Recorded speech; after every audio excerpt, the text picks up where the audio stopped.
disciplined mind leads to happiness and success, while an undisciplined mind leads to suffering.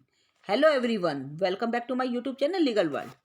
As in the series of transfer of property act, मैंने transfer of property act पे series start की थी. उसके अंदर मैंने आपको कई doctrine discuss किए थे. इससे पहले वाली वीडियो में मैंने डॉक्ट्राइन ऑफ फीडिंग ग्रांट आपको डिस्कस किया था. Today I will discuss with the rule of lis pendens. Rule of lis pendens जो सेक्शन 52 है आपका ट्रांसफर ऑफ प्रॉपर्टी एक्ट का, मैं आज उसी को डिस्कस करने वाली. That is also one of the most important doctrine जो आपके लिए इंपॉर्टेंट होने वाला है. If we talk about the doctrine of lis pendens, यदि हम लीस्ट पेंडेंस की बात करते हैं तो यहाँ पे इसका मतलब क्या होता है. Lis pendens is the combination of two words, जैसे कि आपको दिख रहा है. This means pendency of the legal action. Lis means suit और पेंडेंस मीन्स पेंडिंग और कंटिन्यूइंग. तो this means pendency of the legal action. यदि कोई लीगल एक्शन है, सूट है जो पेंडिंग है कोर्ट के अंदर, तो pendency of the legal action that is lis pendens. तो if we talk about the doctrine of lis pendens, that is based on the Latin maxim. एक लैटिन मैक्सिम है, ut pendente nihil innovetur. At pendens nihil innovator, that is the maxim, which means during the pendency of the litigation nothing should be changed. यदि आपकी litigation pending है किसी भी property से संबंधित, तो आप उसके अंदर कोई भी चेंज नहीं कर सकते.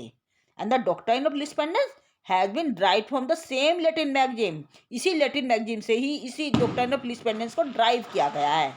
And this doctrine of least pendency is based on the principle that during the pendency of the suit, the subject matter of it should not be transferred to a third party. कि यदि आपकी किसी भी property के संबंध में कोई suit pending है, तो आप उस सूट के पेंडेंसी के दौरान उसका जो सब्जेक्ट मैटर है जिससे संबंधित सूट चल रहा है, आपका मुकदमा चल रहा है, उस प्रॉपर्टी को आप थर्ड पार्टी को ट्रांसफर नहीं कर सकते. But if it does so, if it does happen, यदि ऐसा होता है, यदि कोई प्रॉपर्टी ट्रांसफर कर दी जाती है, तो immovable property transfer, then the transferee will become the bound by all the results of the suit. कि यदि बाई चांस किसी ने ट्रांसफर उस प्रॉपर्टी को ट्रांसफर कर दिया, जब वो वहां पे उसके संबंध में प्रॉपर्टी के संबंध में सूट पेंडिंग था, तो वहां पे जो ट्रांसफरी होगा ना, उस इमूवेबल प्रॉपर्टी से संबंधित उसको जितने भी जो भी रिजल्ट उसके आएंगे, चाहे उस मुकदमे से संबंधित, चाहे वो प्रॉपर्टी उसके पास रहेगी या नहीं रहेगी, वो एक बात की बात है. तो सूट का जो भी उसका फैसला आएगा उस प्रॉपर्टी से संबंधित, वो उसके द्वारा बाउंड हो जाएगा. ट्रांसफरी को वो फैसला मानना पड़ेगा. Hence a person dealing with the disputed property during the pendency of the litigation of the suit is bound by all the decision of the Supreme Court और द अदर कोर्ट. भी naturally कि यदि कोई किसी भी property से संबंधित कोई मुकदमा कोर्ट के अंदर चल रहा है, तो ऐसी स्थिति में यदि वो प्रॉपर्टी डिस्प्यूटेड है, नेचुरली कि वो डिस्प्यूटेड है तभी तो मुकदमा चल रहा है, तो वहाँ पे उस डिस्प्यूटेड प्रॉपर्टी के संबंध में यदि कोई प्रॉपर्टी ट्रांसफर कर दी जाती है, तो वहाँ पे जो ट्रांसफर होगा, he will bound all the results relating to that property. कि उसके संबंध में कोर्ट के द्वारा जो भी डिसीजन दिया जाएगा उस प्रॉपर्टी के संबंध में, वो उसके द्वारा बाउंड रहेगा. तो सेक्शन 53, जैसा कि मैंने आपको बताया, section 52 of the transfer of property act deals with the doctrine of lis pendens. वो इसी से डील करता है. Section according to section 53 prohibits the transfer of immovable property. जो सेक्शन 52 है, वो आपका इस इमूवेबल प्रॉपर्टी जो अचल संपत्ति है उसके ट्रांसफर करने को रोकता है. कब रोकता है?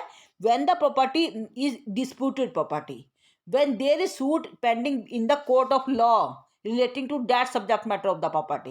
यदि उस प्रॉपर्टी से संबंधित यदि कोई डिस्प्यूट कोर्ट के अंदर चल रहा है, मुकदमा चल रहा है, यदि वो प्रॉपर्टी डिस्प्यूटेड प्रॉपर्टी है, तो ऐसी स्थिति में section 52 prohibit such transfer of the immovable property. वो उस इमूवेबल प्रॉपर्टी को ट्रांसफर करने से रोकता है. As per this section during the suit nothing new should be introduced. भाई जब मुकदमा चल रहा है तो उसके संबंध में कोई नया चीज़ इंट्रोड्यूस नहीं की जानी चाहिए, ये कोर्ट कहती है. वहाँ पे सेक्शन 52 ये कहता है कि nothing should be new introduced during the pendency of the suit. मतलब यदि भी कोई किसी भी प्रॉपर्टी से संबंधित यदि सूट पेंडिंग है, तो वहाँ पे आप कोई नई चीज़ इंट्रोड्यूस नहीं कर सकते. एंड द यदि हम इसकी बात करते हैं डॉक्ट्राइन ऑफ लीस्ट पेंडेंस की, main purpose of this doctrine of lis pendens is the primary aim of this doctrine of lis pendens is to protect either the party to the suit against the act of another. भी यहाँ पे party को उस suit से मतलब protect करना है, बचाना है जो किसी दूसरे के नाम पे चल रहा है. And to avoid the misuse of legal process. यहाँ पे इस जो लीगल प्रोसेस चल रहा है कोर्ट के अंदर उसको मिसयूज होने से रोकना है। और तीसरा, to restrict the endless of litigation, जो एंडलेस लिटिगेशन होती हैं उनको होने से रोकना है। It essentially prohibits the alienation of any immovable property during the pendency of the suit until a final judgement is pronounce. यदि जब तक उस प्रॉपर्टी से संबंधित कोई फाइनल जजमेंट प्रोनाउंस नहीं कर दी जाती, यदि किसी असल संपत्ति के ऊपर मुकदमा चल रहा है, जब तक उस प्रॉपर्टी के संबंध में फाइनल जजमेंट नहीं आ जाती ऑनरेबल कोर्ट के द्वारा, तब तक आप उस प्रॉपर्टी के अंदर कोई ट्रांसफर नहीं कर सकते, उस प्रॉपर्टी से संबंधित कोई डीलिंग नहीं कर सकते। This doctrine is based on the two principles. यदि हम देखें इस डॉक्ट्राइन की बात, जो डॉक्ट्राइन ऑफ लीस्ट पेंडेंस है, ये दो प्रिंसिपल के बेस पर, number one is public policy के बेस पर, सेकंड वन इज इक्विटी के बेस पर। The public policy and equity, these are the two principles on which base this doctrine of lis pendens works. If we talk about the essential condition for the section 52, यदि section 52 के संबंध में doctrine of lis pendens के संबंध में यदि हम essential condition की बात करते हैं तो there are certain essential requirements. यहाँ पे कुछ इसके संबंध में असेंशियल रिक्वायरमेंट भी है। सबसे पहली यदि आप देखते हैं तो ए सूट और proceeding which refers to any right of an immovable property must be pending in the court of competent jurisdiction.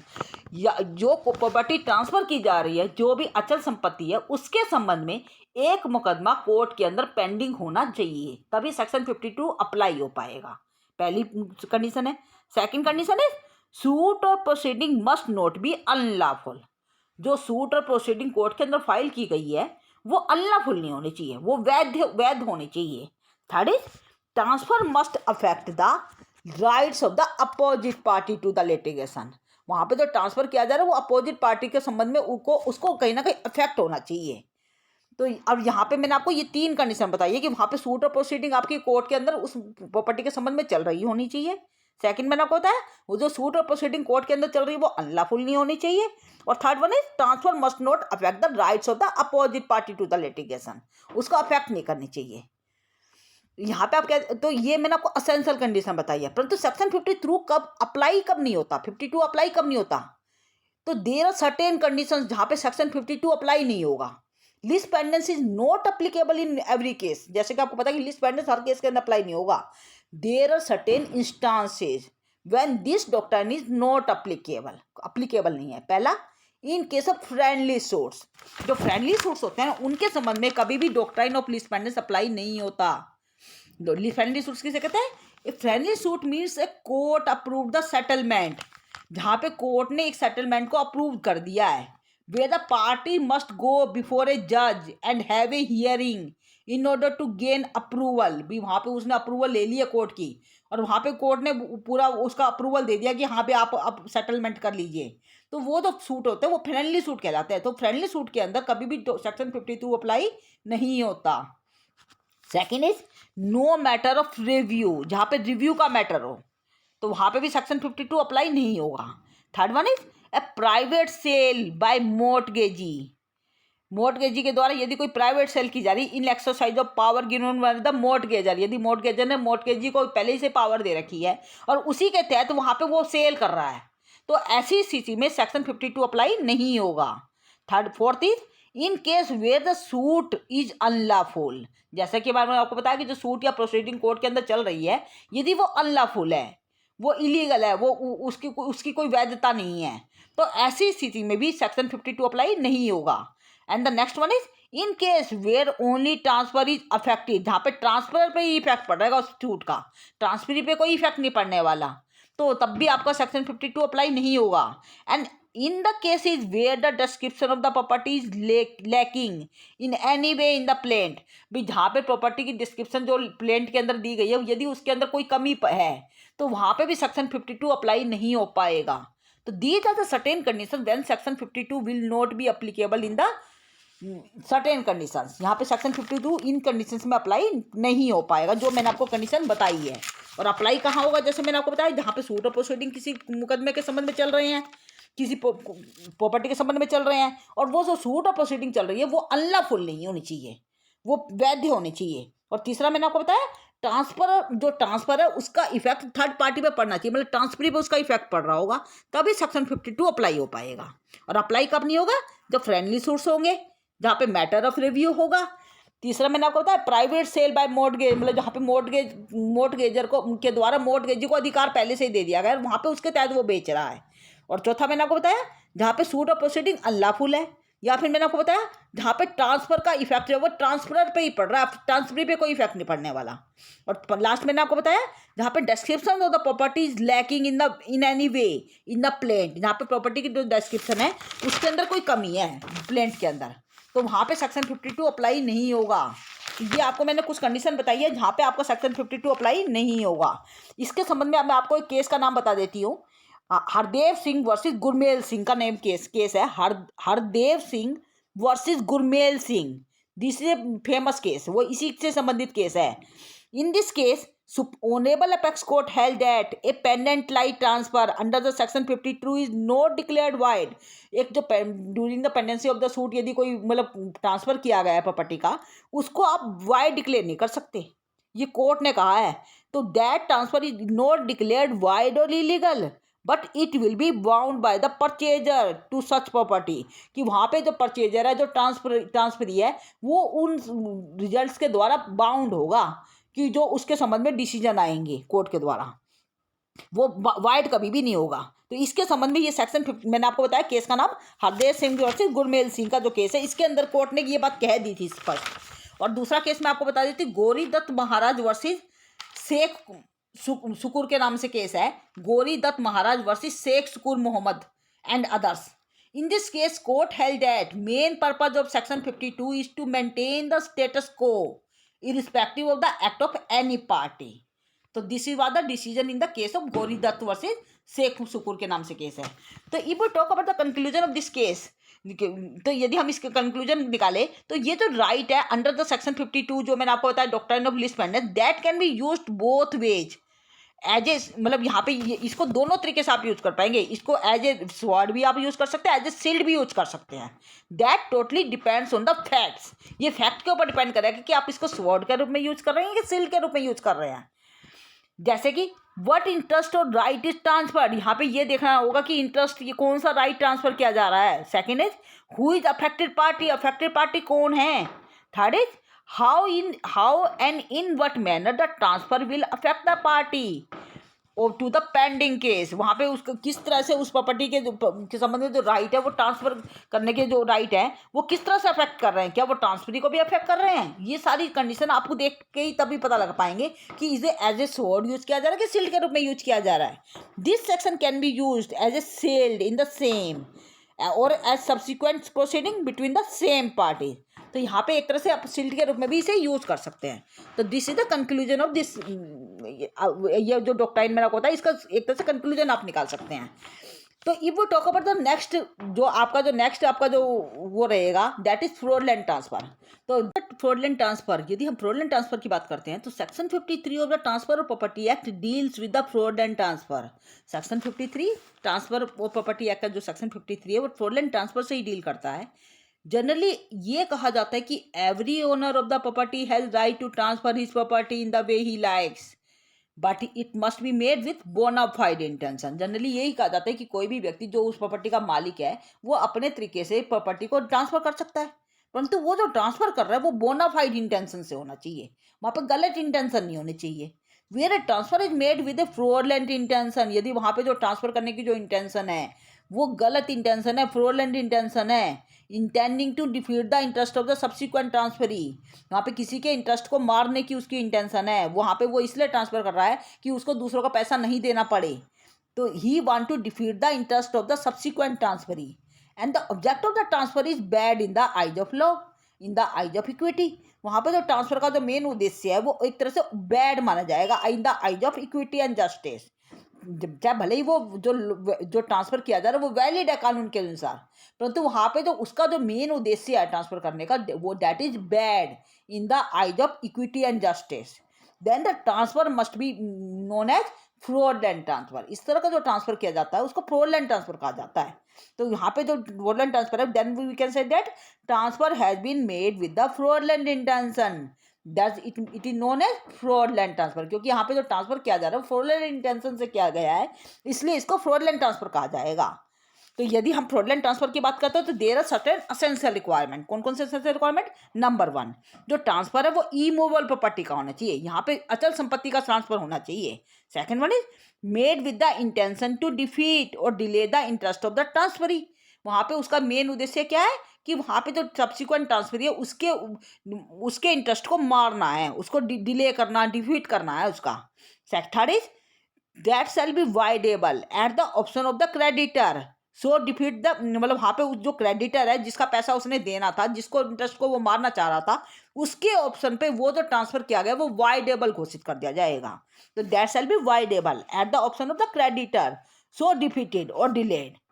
तो वहाँ पे इस तरह के जो ट्रांसफर होते हैं इसको साम ट्रांसफर या बेनामी मतलब ट्रांसफर या फिक्टिशियस ट्रांसफर भी कह देते हैं।